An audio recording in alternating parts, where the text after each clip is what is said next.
Well, President Joe Obama is finishing 2013 with his lowest approval ratings, and many Americans have a negative view about the economy. I mean, just take a look at this new CNN ORC poll.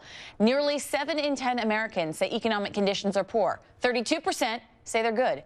HLN contributor and political science professor Jason Johnson is here. Jason, so good to see you. Happy holidays. Happy holidays to you too. As we say, not so good happy holidays for President Obama, because these numbers are really, really challenging as we enter into 2014 for him. What do you make of the numbers? These are terrible, and they're actually worse than the numbers predict right now, because I always look at holiday polls as important. Everybody's coming home, Thanksgiving, Christmas. You're asking if the kids who are graduating have jobs. Did your brother-in-law get a job back? And so if people have come home during the holidays, connected with their families, and they still have a negative economic outlook, that means it's probably not going to change for most people personally for the next 6 months or so. There have been some positive economic numbers that have come out. There have been some positive jobs numbers that have come out. They're on the upswing, but it's not changing people's view on the economy. What do you make of that? It's because it takes a long time to get out of an economic hole. I mean, think about it. If you got a job on December 1st, but you've been out of work for 6 months, you have to buy yourself out of debt. You have to pay for old bills. So people are going to be concerned about this for a while, and the president really has a tough job ahead of him selling his economic package in addition to fixing Obamacare. Exactly. Let's talk about Obamacare. That can't be helping his numbers. In fact,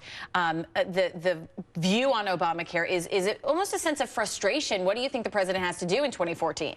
He's got to find a way to make sure that when the product comes into people's homes, it works. Look, all this rollout problem is going to be forgotten if by March, April, May, June of next year, people are like, oh my gosh, I have health care. If he's got personal stories of people who break legs and it's cheaper and they've got cheaper co-pays, that's really where this is going to be important. And if the president can do that, I think his numbers will tick back up by 2014. One of his biggest missteps, could it have been in 2013 that he said you can keep your plan if you want to? And was that a huge impact on his numbers, do you think? I don't think that's as big an issue. I don't know how many people really believed him when he said that. I certainly know I didn't. But the problem is, this is the most tech-savvy president we've ever had. He tweets, he Instagrams, he does selfies, he does the computers all the time. How did he screw up a website so bad? I think it's disappointment more than people thinking he lied.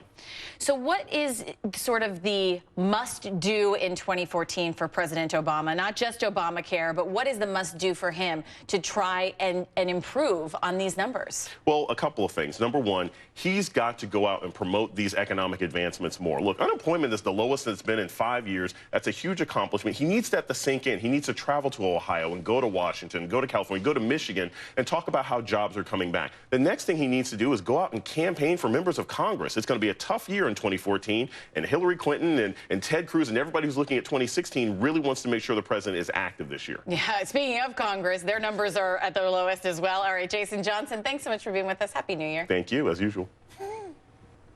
You know Dasher and Dancer.